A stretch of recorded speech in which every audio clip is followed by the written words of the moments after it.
Assalamualaikum warahmatullahi wabarakatuh. Anak-anakku sekalian, pada hari ini kita akan mempelajari akidah akhlak bab 3 tentang beriman kepada hari akhir. A. Pengertian iman kepada hari akhir. Yang pertama, pengertian hari akhir. Hari akhir adalah hari terakhir kehidupan seluruh manusia dan makhluk hidup di dunia yang harus kita percayai kebenarannya. Perhatikan firman Allah Subhanahu wa taala sebagai berikut.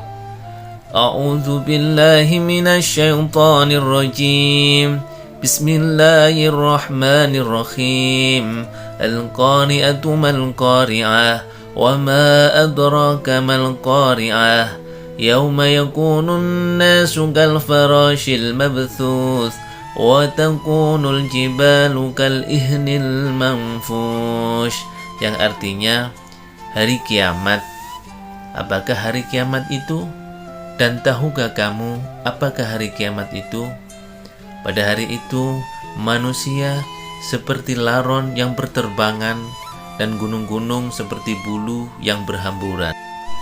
Nah, anak-anakku sekalian, yang kedua yakni macam-macam hari akhir. Adapun macam-macam hari akhir atau hari kiamat itu dibagi menjadi dua, yakni kiamat sughra atau kita kenal dengan kiamat kecil, dan yang kedua adalah kiamat kubra atau yang kita kenal dengan kiamat besar. Kiamat sughra atau kiamat kecil yaitu bagian kecil dari kerusakan atau kematian dan dialami oleh manusia. Contohnya, yakni kiamat sughra yaitu matinya seseorang. Yang kedua apa?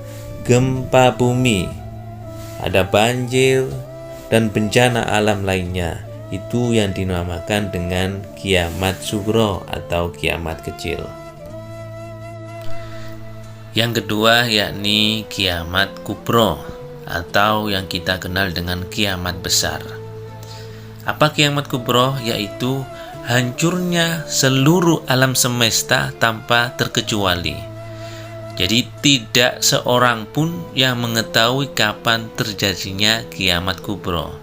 Adapun tanda-tanda kiamat kubra yakni kekacauan ada di mana-mana, banyaknya kejahatan, maksiat merajalela, orang yang beriman semakin sedikit, terus keluarnya Ya'juj dan Ma'juj, terus ada keluarnya nanti Dajjal, dan tanda-tanda yang lain yakni matahari terbit dari sebelah barat dan sebagainya.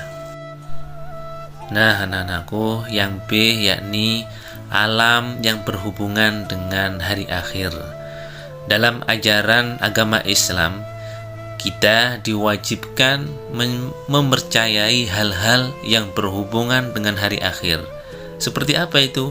Yakni alam barzah, yaumul bats, yaumul masyar, yaumul hisab, atau yaumul mizan, surga dan neraka.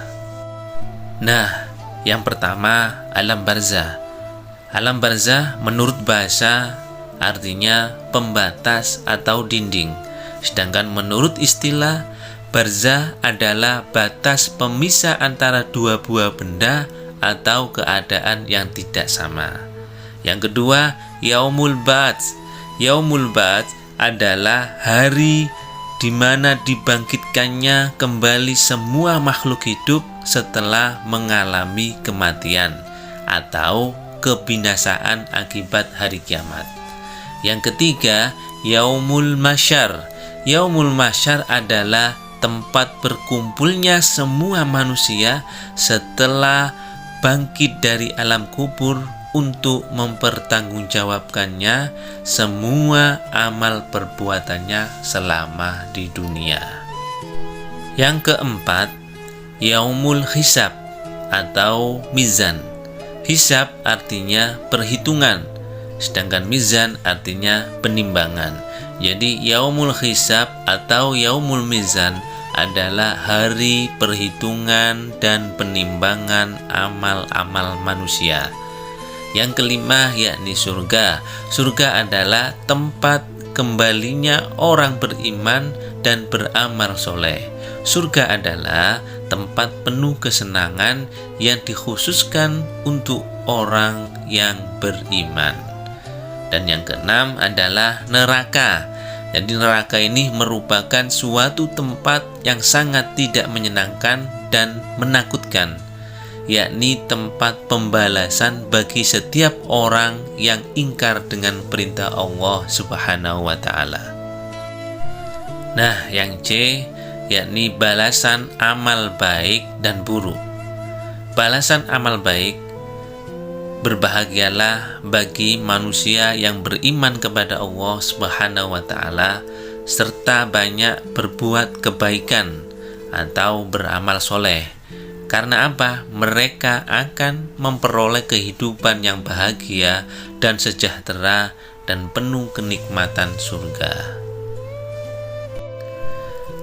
Dan balasan bagi amal buruk, yakni bagi orang yang selama hidup di dunia banyak melakukan perbuatan buruk dan tercela, bahkan dia kafir kepada Allah Subhanahu wa ta'ala, maka mereka akan memperoleh kerugian dan kesengsaraan berupa azab yang sangat pedih dan siksaan neraka yang amat keras. Yang D berfungsi beriman kepada hari akhir. Jadi beriman kepada hari akhir akan memberikan nilai positif bagi kehidupan manusia, baik di dunia maupun di akhirat. Fungsi beriman kepada hari akhir, jadi satu, senang dan selalu bersemangat dalam beramal soleh. Yang kedua, selalu berusaha menghindari perbuatan yang tidak bermanfaat.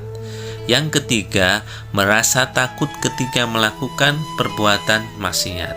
Dan yang keempat, meningkatkan kepedulian terhadap lingkungan. Nah, terima kasih anak-anakku sekalian sudah mengikuti pelajaran Bapak pada hari ini. Semoga apa yang kita pelajari pada hari ini akan mendapatkan ilmu yang bermanfaat. Amin amin ya rabbal alamin. Sampai berjumpa kembali. Akhiran dari saya, ihdinas siratal mustaqim. Wassalamualaikum warahmatullahi wabarakatuh.